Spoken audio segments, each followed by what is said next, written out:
राहु, जैसे ही ये शब्द हमारे कानों में पड़ता है, सर से पैर तक भय की एक लहर दौड़ जाती है कि ना जाने अब कौन सी नई मुसीबत हमारे सामने अपना सर उठाएगी। राहु का नाम सुनकर बड़े बड़े महारथियों को पसीना आ जाता है, क्योंकि इनका प्रभाव ही ऐसा है। सोचिए, जो ग्रह स्वयं ग्रहों के राजा सूर्य को एक निवाले की तरह अपने मुंह में रख सकता हो, उसकी शक्ति कितनी विस्तृत और प्रभावी होगी।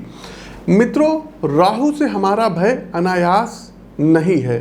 चूंकि आसुरी प्रकृति का ग्रह है राहु, इसलिए परिणाम भी उसी के अनुसार ही देता है। पर ये आधा सच है। जी हाँ, ये आधा सच है। यदि ठीक तरीके से समझें और राहु की अत्यंत विस्तृत शक्तियों को ठीक तरीके से प्रयोग करें तो यकीन मानिए, चुटकी बजाकर ये आपको जमीन से आसमान पर बैठा सकता है। सोशल मीडिया हो गया, इंफॉर्मेशन टेक्नोलॉजी हो गया जिसको आईटी बोलते हैं, शेयर मार्केट हो गया, राजनीतिक गठजोड़ हो गया, इन सभी क्षेत्रों में राहु अपना डंका बजाता ही बजाता है। यदि आपकी जन्म कुंडली में राहु योग कारक ग्रह के साथ शुभ स्थितियों में विराजमान हो जाए तो सारी दुनिया मिलकर भी आपको सफल होने से नहीं रोक सकती है। सामान्यतः राहु तीसरे, छठे, 10वें और एकादश भाव में सर्वाधिक शुभ माने जाते हैं। प्रिय साथियों, राहु का गोचर 30 अक्टूबर को दोपहर 2:13 पर वक्री गति से होते हुए मीन राशि में होने जा रहा है, जहां ये 18 मई 2025 तक विराजमान रहेंगे। चूंकि ज्योतिषीय दृष्टिकोण में राहु अत्यंत महत्वपूर्ण और बड़े परिणाम देने वाला ग्रह है, 18 महीने का इनका गोचर होता है, इसलिए राहु का गोचर भी समाज को बेहद अंदर तक प्रभावित करता है। मेरा वादा है साथियों आपसे कि राहु गोचर का ये वीडियो देखने के बाद आपको कहीं और भटकना नहीं पड़ेगा, डरना नहीं पड़ेगा। ज्योतिषी लोग बहुत डराते हैं राहु केतु के नाम पे। डिटेल से हर राशि पर बात होगी और एक विश्वसनीय मार्गदर्शन आपको दिया जाएगा। तो चलिए गजानन महाराज का स्मरण करते हुए अपने इस कार्यक्रम को प्रारंभ करते हैं। आगे बढ़ने से पहले आपको बता दें साथियों कि प्रस्तुत गोचर आपकी चंद्र राशि व आपकी नाम राशि दोनों पर संयुक्त रूप से आधारित है। तो इसको आप अपने नाम राशि से भी देख सकते हैं, चंद्र राशि से भी देख सकते हैं। एक बात और बताना चाहेंगे साथियों, उपाय हम बिल्कुल अंत में बताएंगे, वो सभी के लिए प्रभावी होंगे। साथ ही साथ यदि आप अपनी जन्म कुंडली का व्यक्तिगत तौर पर विश्लेषण कराना चाहते हैं तो लखनऊ में आप हमसे मिल सकते हैं, स्क्रीन के दिए गए नंबरों पर संपर्क कर सकते हैं। प्रत्येक माह हमारा दिल्ली आगमन होता है, तो उसकी जानकारी भी आप स्क्रीन के दिए गए नंबरों पर ले सकते हैं।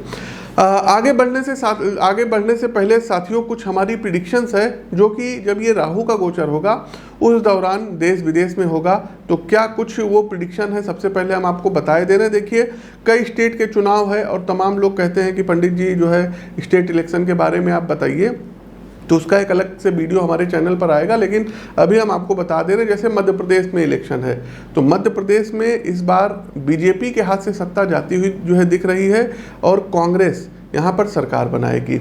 दूसरा आते हैं छत्तीसगढ़ में। छत्तीसगढ़ में दर्शकों कांग्रेस की सरकार है और एज इट इज़ कांग्रेस की ही सरकार अभी बनी रहेगी, तो छत्तीसगढ़ और मध्य प्रदेश दोनों जगह कांग्रेस ही कमबैक करेगी।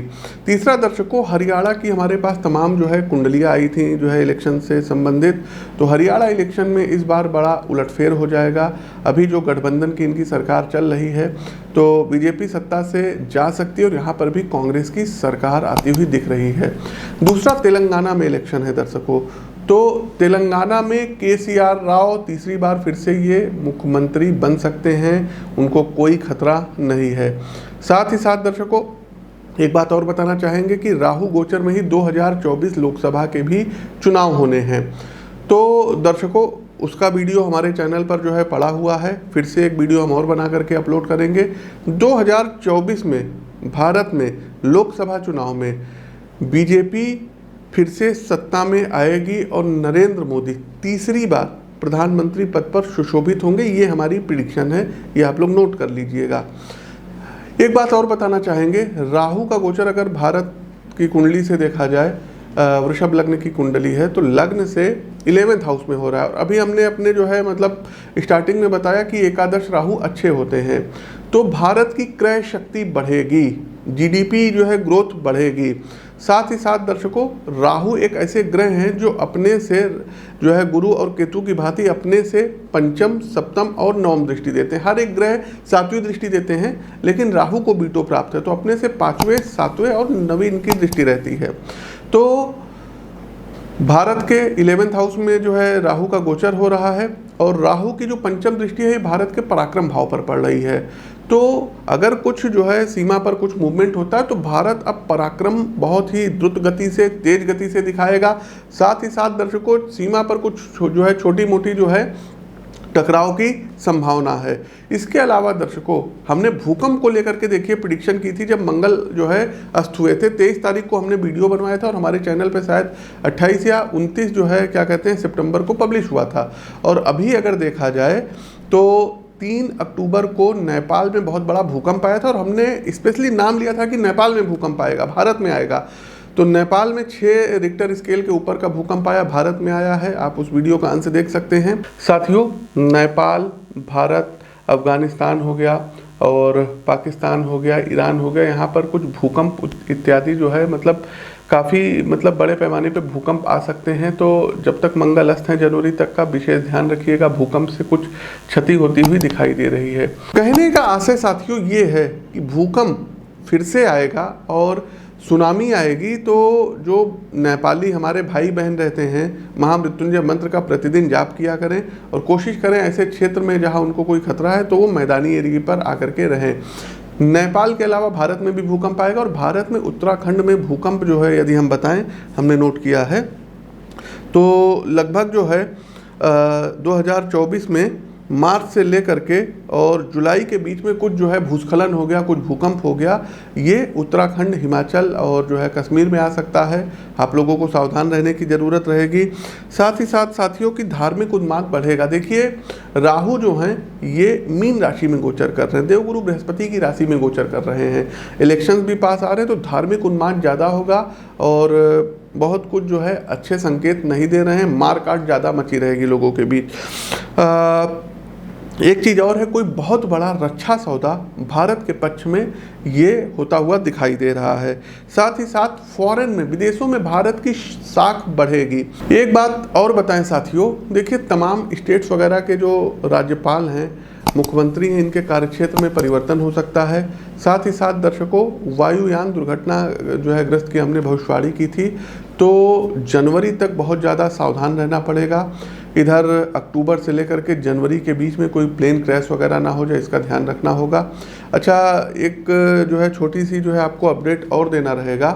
राहु केतु के नाम पे दर्शकों तमाम लोग पूजा पाठ करवा लेते हैं। कोई कनाडा में बैठा है, कोई लंदन में बैठा है और यहाँ इंडिया में पूजा करवा लेते हैं, तो पूजा मान्य नहीं होगी। आपको खुद उपस्थित होकर के राहु केतु की शांति करानी होगी।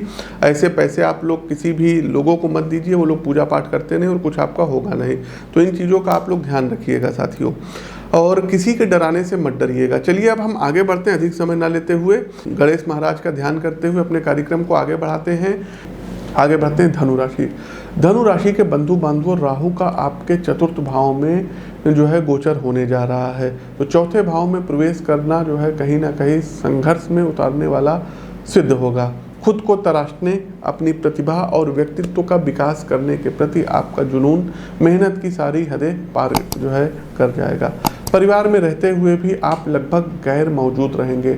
आपका पूरा फोकस इस पर रहेगा कि कैसे बदलते समय के साथ खुद को अधिक परिष्कृत किया जाए। गोचर काल खंड में आपको लीगल यानी अदालती मुद्दों से दो चार होना पड़ सकता है। संभव है वर्क प्लेस पर आपके ऊपर कोई आरोप जो है लग जाए, आपका व्यक्तिगत जो है आपका चारित्रिक जो है हरण हो। साथ ही साथ व्यक्तिगत जीवन की कुछ समस्याएं आपको कोर्ट कचहरी के दर्शन करा सकती हैं।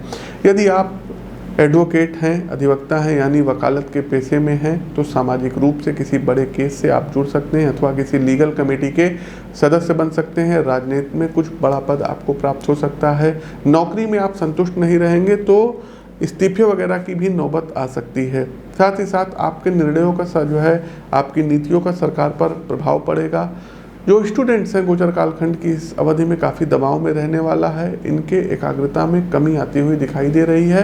टॉपिक से संबंधित कॉन्सेप्ट को समझने में आपको काफ़ी दिक्कतें आने वाली है, इसलिए आपके अपने शिक्षकों के साथ रहिए, क्योंकि होगा क्या, आपके शिक्षक आपको समझाएंगे कुछ, लेकिन भ्रमवश आप उस बिंदु को किसी और तरीके से समझेंगे, जिसका आपके रिजल्ट पर नकारात्मक प्रभाव पड़ेगा।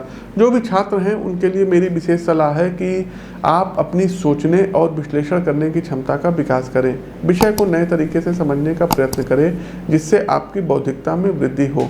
व्यक्तिगत जीवन के संदर्भ में जीवन साथी के साथ घनिष्ठता बढ़ेगी, विचारों के स्तर पर सामंजस्य आएगा, जिससे आपको सुकून एवं शांति का अनुभव होगा।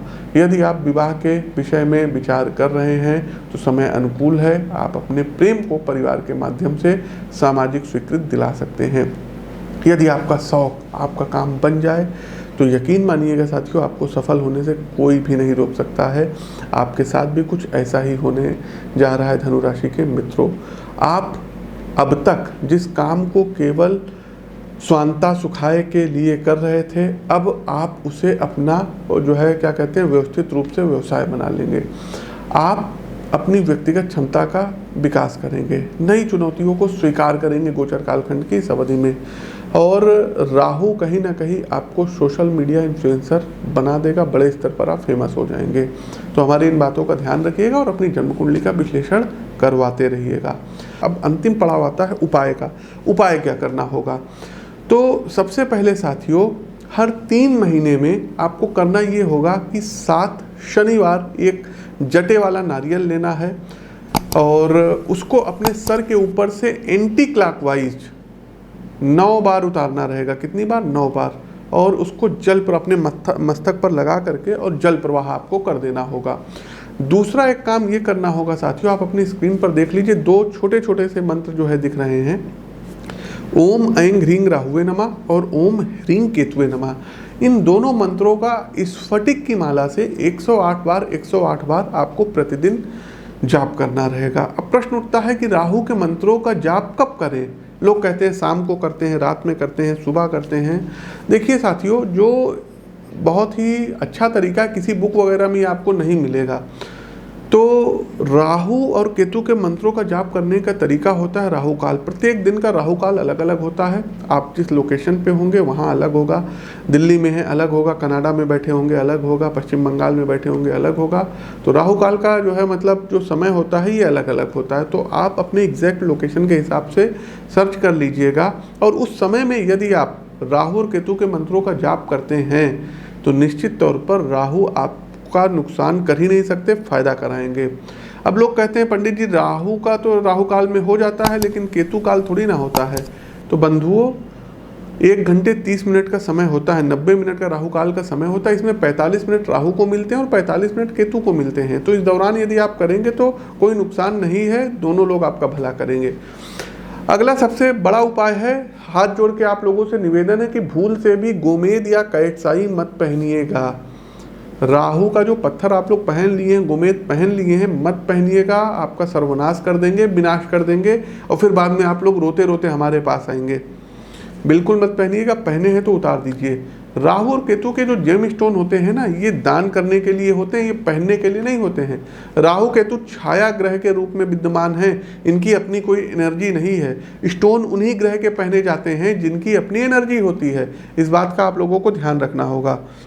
अगला एक काम ये करना होगा कि कोशिश कीजिए नो मून अर्थात अमावस्या वाले दिन, खास करके जो गर्दन के ऊपर विकलांग लोग हैं, जिनकी आंखें नहीं हैं, जो डीफ एंड डम्ब है, गूंगे हैं, बहरे हैं, उनके आश्रम में आप जाइए और नो मून अमावस्या वाले दिन खाने पीने की वस्तुओं को ऑफर करिए।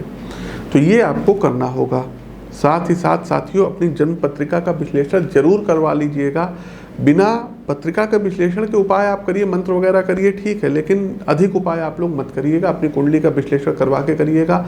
आप लोग डॉक्टरों पर पैसा खर्चा कर सकते हैं, कंसल्टेंसी पे कर सकते हैं। तो एक ज्योतिषीय परामर्श छोटा सा लेना, ये आपके सुख और सौभाग्य में वृद्धि कराता है।